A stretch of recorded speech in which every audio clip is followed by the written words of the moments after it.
Don't you just hate it when you come to finally put the upgrade kit on a figure and you can't find where you put the figure?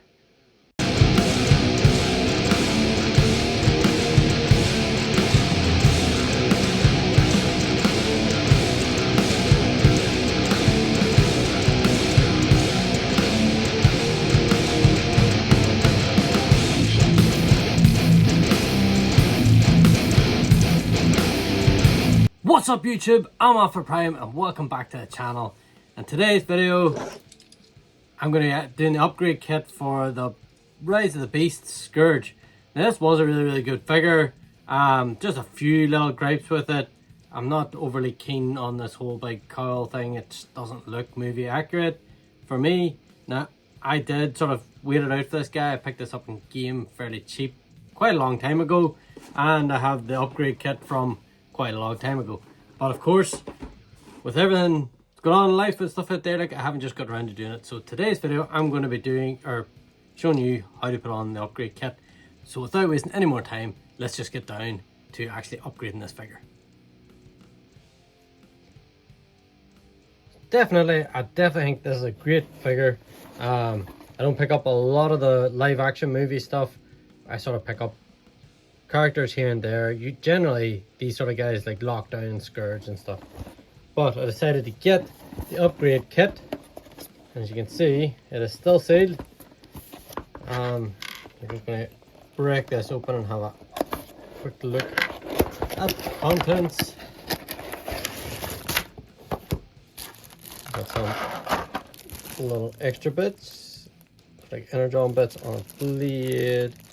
You have like an energon hand replacement and just a red energon claw, which is a lot more articulated than the one that's on his hand. We do get the instructions. We'll see how good those are. Yikes. I can really see that this is not going to be as simple as I thought. And here is all the extra bits. So obviously you've got the more orangey yellow blade. In fact, can we open this without everything falling out?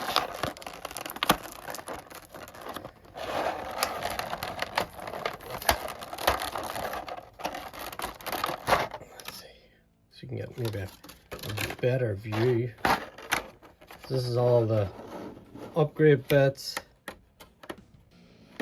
A new head, new faceplate, a little bomb he attaches to air razor, new blade, new arm, new front sort of grill bit, his new claw, and bits for the actual back end, like these wheel covers, which will become part of his leg, and just different little bits and pieces. As you can see, if I tip them up too far, they're going to fall out.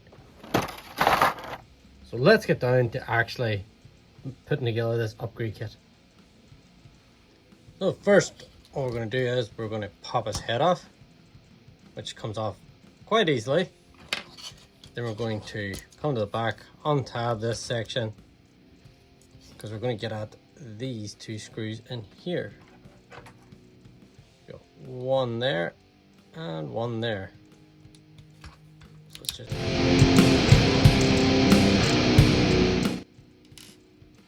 go. Now we can take this front section off.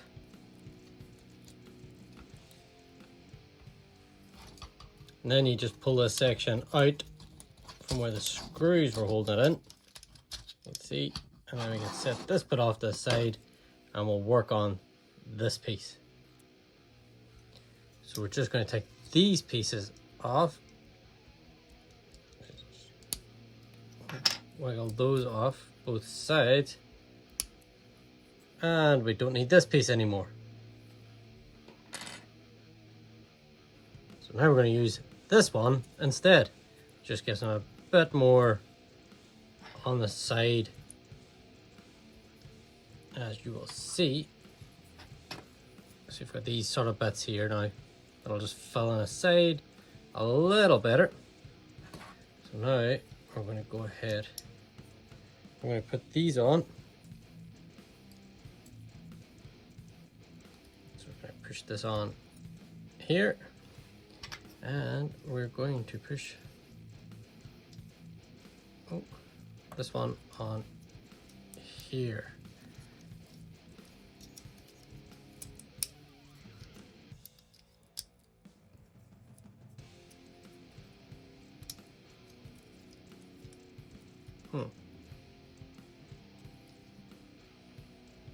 Figured it out. Just to make it easy on yourselves. You pull this bit comes like that. So you just bring that out, which gives you the clearance then to move this up and out of your way, so that you can then bring the chest plate in and go ahead and tab it there, and then you can just bring this down and slot it into place, as you can see. Move that into place. There we go. So it actually sits now where it's supposed to. Hopefully you have less trouble with that than I did. So now we go ahead and reattach this onto the body. Line them. Line those two bits up there so they slide in. And then we can go ahead and put the screws back in.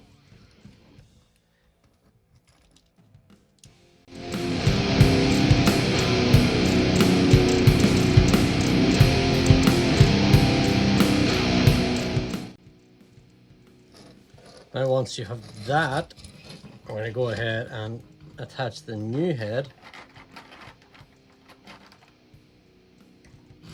I'll just take a quick look at the difference. It's just this neck shroud just was way too long for me. This here is definitely much better, and you've got the removable mask. So we can go ahead and we can just stick that onto the ball joint, and then we have his new head. Anyone else's, this here is so loose in mine, just does not want to stand. There we go.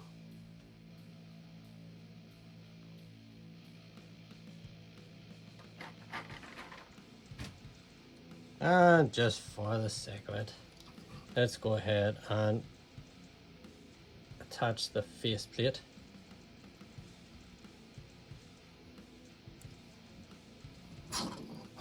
Again, now that I've moved him that little bit, he does not want to stand again. Literally didn't do anything with the legs. There we go. So next we are going to remove this arm section.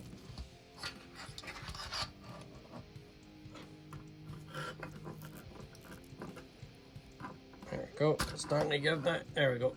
So just remove this one, and we attach on the new one. And it's got the same, you can see there, it's like a keyed, and then you can see inside there they've got a key bit, so you know exactly which direction you're putting this on. There we go. So we have a new, more articulated claw, rather than just this big droopy, like when you've only got the one point of articulation. This is just, to me, this was terrible. This should have been done far better. This should have been done like this. This is the way it should have been done. I guess we can put this bit back on his back, I suppose. There we go. And next, we are going to move on to this arm. So, you've got 2 screws on the inside of his arm here. So you go ahead and undo this one.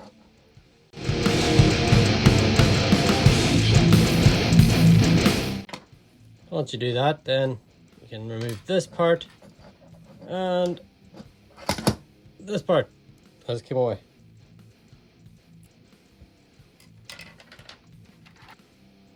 And then we have the new arm, and of course it's already got 2 screws in it, so you're going to have to undo those.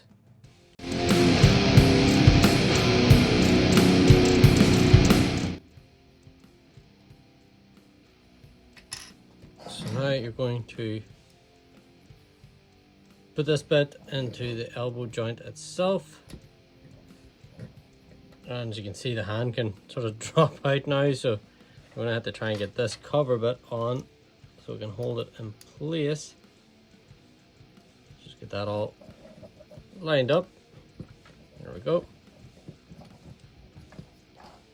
And now we're going to put 2 screws back in again.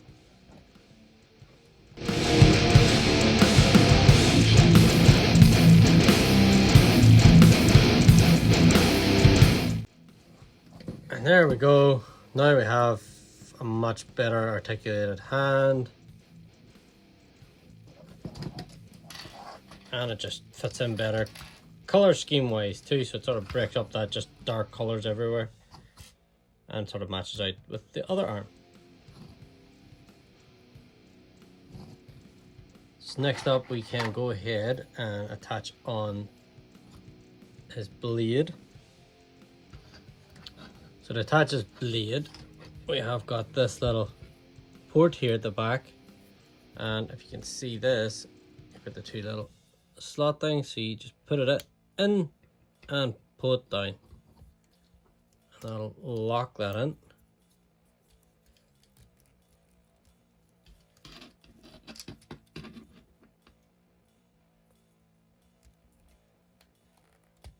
There we go, just like that. And then you can fold that up out of the way.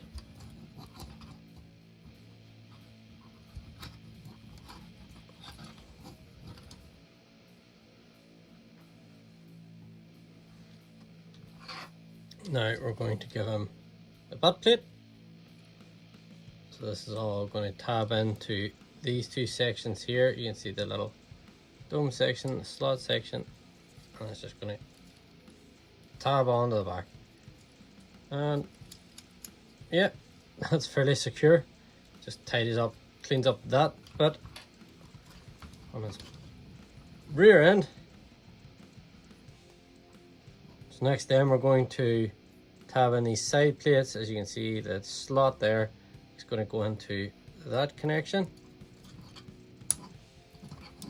Again, nice solid click. And you can do that.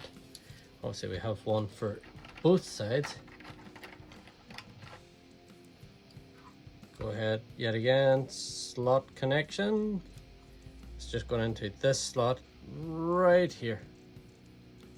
Go ahead and tab that in. So now we have things for like little fillers now for the inside of his leg. As you can see, all this are open space, plus it's going to bulk out his thigh a little with that guard right there. So we can go ahead and, as you can see here, there's like a longer sort of slot connection, which is going to go into that section right there. So just get that round the leg, and you can really see the difference that makes to his leg. Just bulks him out that little bit more. Obviously on this side it is going to be covering up all the sort of detail like the chain sort of bits and stuff, but for me I think this just looks a little better, bulks him out that bit more. And of course we've got one for this side, so we can go ahead, and as you can see they've actually taken that into consideration, and they've actually done a little cutout for that, so you can go ahead and click that in. And it just fills out those legs a lot more. One final piece now, you have these new guards. So there's a tab here on his shin. It's going to go through that slot there. And you just go ahead and touch that in. Again, it's just adding that extra little bulk onto the leg. It just fills them out completely, and you've got these little foot covers.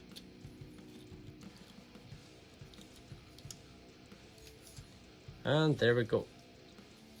So I can actually cover down.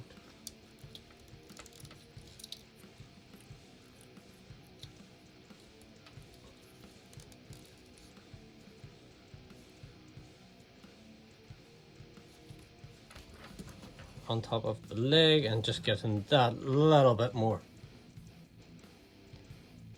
So what exactly did the upgrade kit upgrade? So you've got this hand initially, which is just pinned there with the 3 fingers on the same thing. You have no thumb articulation.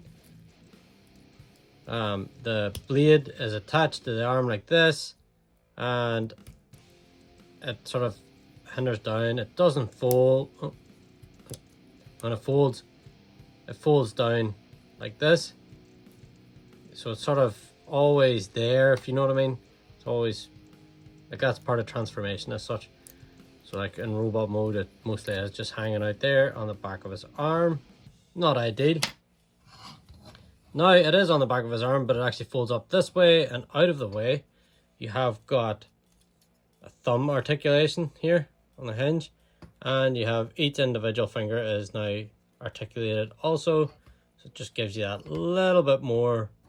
And he also has wrist articulation. Next, you have the old claw. And that is it for articulation on that. Versus the new claw that actually has a hinge here and a hinge at the base. So it just gets more, I think, just better in general. And of course you can't rotate this, whereas this guy rotates. Just adds that little extra bit. Also, of course, you get this little thing that can attach into the middle. It launches and attaches itself to Air Razor, and spoiler alert, corrupts Air Razor in the movie. There we go. So you can just click that into there. So what else does it give you? So it's giving you just filler pieces now for the side panels. You have more sort of definition, more in the legs now. So you've got this side panel, you've this, and you have this front guard, which just, believe you me, in person, that just bulks out the legs big time. It doesn't have little spindly legs, and it just adds a bit more color breakup, which is absolutely fantastic as well. But the big one too is the head. So now I feel like the head is more proportionate here on the body rather than this big huge neck. And of course you get the removable faceplate. I wonder who they got that from.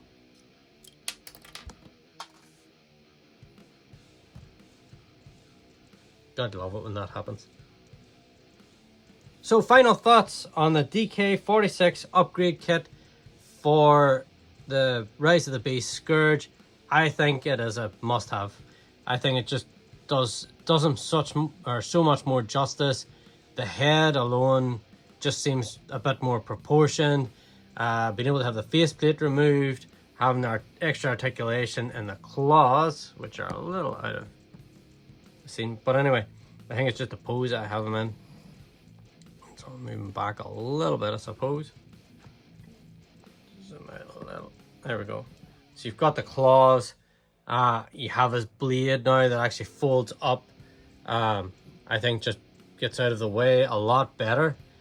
I like all of the add-on bits on the legs because it just gives more bulk, and the side panels on the actual side of the body that just fills that gap so you don't see the sort of wheels tucked away inside. And it doesn't affect transformation. The only thing you have to do is you have to remove the actual blade from his arm. So it's a little bit of parts forming, but on that, everything else can stay on the figure. All the covers can stay on the figure during transformation. And if you'd be interested in a how to transform video for this, leave a comment in the comment section below, and I will definitely do a how to transform video for this Scourge with the upgrade kit on him. And that's it for today's episode, guys. I hope you enjoyed this. I've definitely been trying to get to this for a long time, and it's finally good to finally get the upgrade kit done. As I said, I've had it sitting about for ages and finally got round to actually putting it together. So I hope you enjoyed it, and until next time, guys, stay awesome.